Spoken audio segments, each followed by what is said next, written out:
ABP news पर अब हमारे साथ जुड़ रहे हैं चंद्रशेखर आजाद। चंद्रशेखर आजाद, स्वागत है आपका एबीपी न्यूज में। और मैं आपकी कल की प्रेस कॉन्फ्रेंस से ही बात आगे बढ़ाना चाहती हूं। ऐसा क्या हुआ कि करार होते होते आप में और समाजवादी पार्टी में तकरार हो गया? जी, मैं तो अपनी बात जो है मीडिया के माध्यम से कल रख चुका था। मैंने बताया था प्रेस कॉन्फ्रेंस में कि ऐसा क्या हुआ। लेकिन उसके बाद पलटवार आ चुका है। पिछले 6 महीने से हमारी बातचीत चल रही थी। 2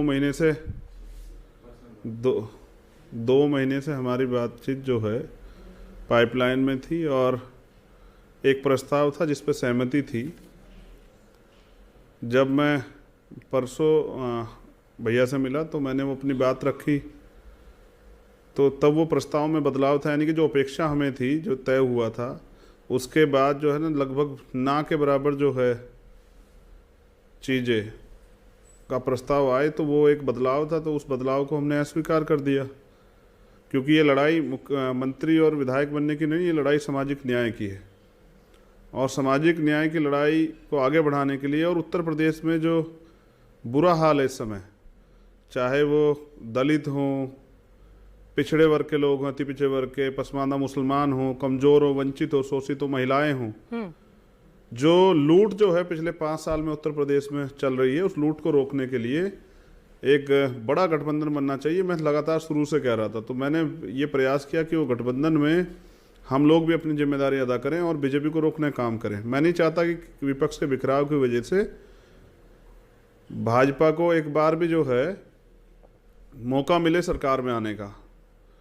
लेकिन जब मुझे लगा कि भैया जो हैं बिना दलितों की सरकार बनाने का उनमें दम है और वो प्रयास कर रहे हैं, तो मैंने मना कर दिया कि ठीक है, इस प्रस्ताव के साथ मैं नहीं जाता। चंद्रशेखर आजाद की कल आपने अपनी प्रेस कॉन्फ्रेंस में उस प्रस्ताव का जिक्र किया था, लेकिन उस प्रस्ताव को लेकर भी अब अलग अलग बयान आ रहे हैं। समाजवादी पार्टी का खुद अखिलेश का कहना है कि हम 2 सीटें दे रहे थे और उससे ज्यादा की आपकी डिमांड थी। आखिर आपका प्रस्ताव क्या था? कुछ उसकी डिटेल्स हमें बताइए, जिसको स्वीकार नहीं किया समाजवादी पार्टी ने। आपका पक्ष क्या है उसमें? देखिए ये एक हल्की बात है कि हम ये दे रहे थे। मैंने सीटों पे बात उनसे डिस्क्लोज नहीं की थी, ना उनको करनी चाहिए थी। उन्होंने जो है ना अप्रयुक्ता का परिचय दिया। वो दूरदर्शी नेता हैं, बड़े नेता हैं, मुख्यमंत्री रहे हैं। मैं जानना चाहता हूँ कि अखिलेश जी 22.5% दलित और आदिवासियों की जो टोटल 25% हो जाते हैं, उनकी जो प्रतिनिधित्व है वो 2 सीटें लगाते हैं क्या? अगर वो 2 सीटें लगाते हैं तो क्या वो उनका अपमान नहीं करते हैं? तो मैंने प्रस्ताव आज का दिया है कि अगर अखिलेश भैया इस तरह की बात कर रहे हैं, तो मैं उनसे कहता हूं कि आपको मैंने बड़ा भाई कहा है, आप मेरे बड़े भाई भी हैं। बहुजन एकता के लिए अगर त्याग ही करने की बात है, तो आप जो है ना पीसी करके कहें कि वो मेरा छोटा भाई है, वो आ जाए, उसकी मुझे ज़रूरत है और बीजेपी को रोकने के लिए। और मैं उसको 1 सीट नहीं दूंगा, लेकिन उसके जो दर्द पीड़ी, उसकी जो समस्याएं हैं, उसके समाज की जो समस्याएं हैं, बहुजन समाज की, चाहे वो पिछड़ा, अति पिछड़ा हो, चाहे वो पसमानदा मुसलमान हो, आदिवासी हो, जैन, बौद्ध, सिख, पारसी, ईसाई या वंचित दलित वर्ग के लोग, उनकी जो समस्याएं, उनके लिए मैं वादा करता हूं कि उनकी समस्याओं को पिछले जैसा हाल नहीं होगा जो 12-17 तक हुआ। तो मैं यहाँ आपके चैनल पे बयान दे रहा हूँ, आपका बड़ा प्लेटफार्म है जी, कि चंद्रशेखर बिना किसी शर्त के उनको समर्थन करेगा। वो कहें कि छोटा भाई आ जाए। ठीक है, तो एबीपी न्यूज पर एक नया प्रस्ताव ये कहना, पेश किया है चंद्रशेखर आजाद ने। सीटों की बात करके कहना, ठीक है, मैंने सुन ली आपकी बात। चंद्रशेखर आजाद जी, एक और चीज मुझे यहाँ पूछनी है। सीटों की बात सिर्फ अखिलेश ने नहीं, कल ओम प्रकाश राजभर ने भी कहा 2 चीजें। एक तो पहली बात ये कि चंद्रशेखर आजाद जो है हमारे पास थोड़ा लेट आए। दूसरा, आके उन्होंने कुछ ज्यादा ही सीटें मांग ली, तो फिर गठबंधन संभव नहीं था। तो उनका ये जो कहना है कि आप थोड़ा लेट आए, इससे आप सहमत हैं? क्या आपने कुछ देरी कर दी? देखिए, नहीं, मैं इस बात को तो मैं कल ही जवाब दे चुका हूँ। देखो, ओम प्रकाश राजभर जी मेरे बड़े भाई हैं और मैंने कभी नहीं बड़े भाइयों के खिलाफ कुछ भी बोलना सीखा। मैं तो यही कह सकता हूँ कि वो जानते हैं, वो खुद की स्थिति को भी जानते हैं और मेरी को भी, कि मैं ईमानदार आदमी और मैंने कभी अपनी ज़बान से फिरना नहीं सीखा। मैं तो कह रहा हूँ 6 महीने पहले से मेरी भैया से मुलाकात गठबंधन के विषय में चल रही है। मैं देर से नहीं आया हूँ और 2 महीने से चल रही हैं, अभी भी लगातार चल रही हैं। तो ये कहना कि देर से आए, और फिर अभी तो और भी लोग आ रहे हैं, अभी तो कुछ बीजेपी के लोग भी ज्वाइन करे। देखिए, मुझे ऐसा लगता है बीजेपी के लोगों ने ज्वाइन किया तो फिर उनको लगा कि अब किसी की ज़रूरत नहीं है, तो चंद्रशेखर को ना के बराबर प्रस्ताव रखेंगे, स्वाभिमानी व्यक्ति है, तो वो ना करके चला जाएगा, तो हम अपनी लड़ाई को लड़ेंगे। तो मैं समझता हूँ उन्होंने ना कर दिया, मुझे जो अपेक्षा थी, जो तय हुआ था, उस पर बात नहीं बनी, तो मैंने आके अपनी बात कर दी। और मैंने ये नहीं कहा कोई विरोधी है, मैंने कहा कि उनको जरूरत नहीं है। तो आज उत्तर प्रदेश में को बचाना है भाजपा से, आज देश को बचाना है भाजपा पे, 22 का से केंद्र का रास्ता तय होगा। तो मुझे जो है, मैंने अपना प्रयास किया और मैं समझता हूँ हम कमजोर नहीं है। ठीक है, भीम आर्मी आजाद समाज पार्टी किसी के भरोसे नहीं, अपनी दम पे है। लेकिन मैंने फिर भी त्याग के लिए कि पिछड़े और दलित, पसमानदा मुसलमान और जो तमाम तरह के जो वंचित वर्ग के लोग हैं, आदिवासी, गुर्जर, जाट, तमाम सब लोगों के हक हितों की रक्षा के लिए, जैन, बौद्ध, पारसी, माहौल क्या है बहन, आप देखिए ना। ठीक है, हेट स्पीचेस होती है कि एक समाज को ये कर देंगे, वो कर देंगे। तो वो मुझसे कहें कि छोटे भाई, जो तुम्हारी पीड़ा है मुसलमानों के प्रति, दलितों के प्रति, अति पिछड़ों के प्रति, पसमानदाओं के प्रति, जैन, बौद्ध, सिख, ईसाई के प्रति, महिलाओं के प्रति जो दर्द तुमने लड़ाई लड़ी है, उसको मैं पूरा करूंगा, वचन देता हूं। तो चंद्रशेखर बिना किसी शर्त के उनको समर्थन दिलाएगा, 403 सीटों पे जा जाके प्रचार करेगा अपने साधन से।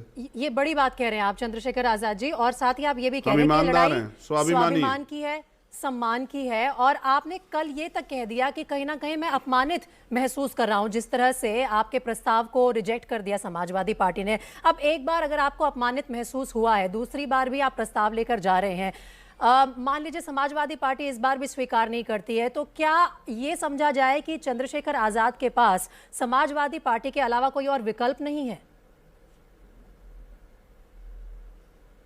देखिए, फिर वही बात है ना, बात चरित्र की है।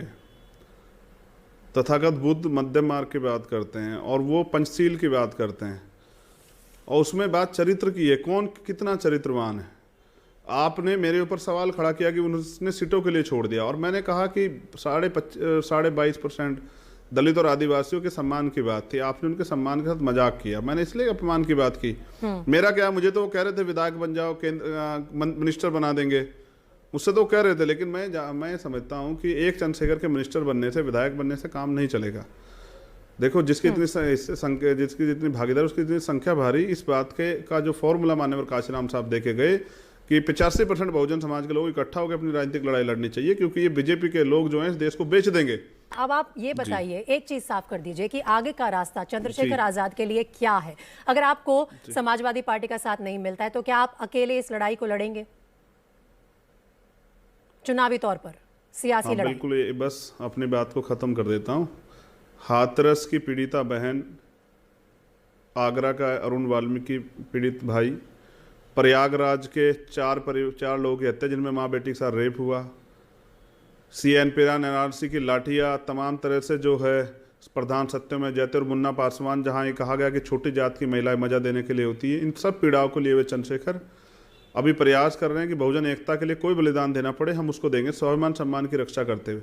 लेकिन कमजोर नहीं है, हम में ताकत है, हम पे हमारे कार्यकर्ता है, कैडराइज है, मजबूत है, लड़ने वाला है, जेल से नहीं डरता, मुकदमों से नहीं डरता।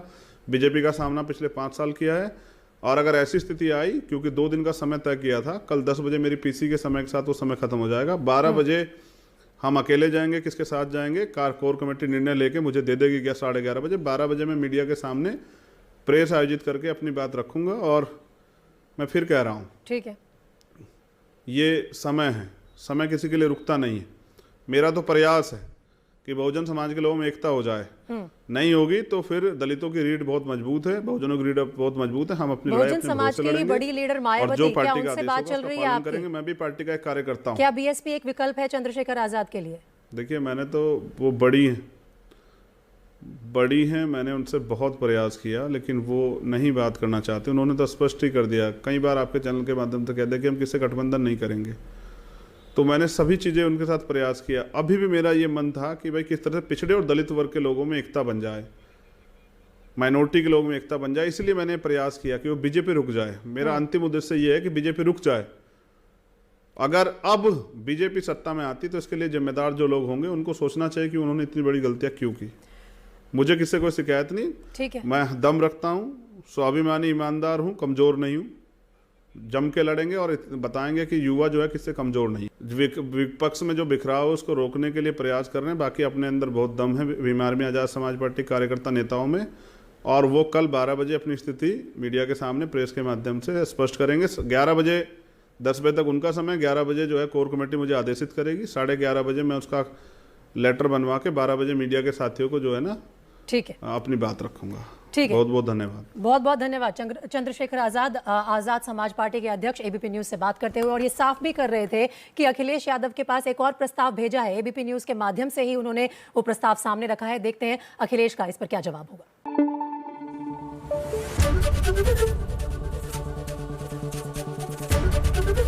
एबीपी न्यूज आपको रखे आगे।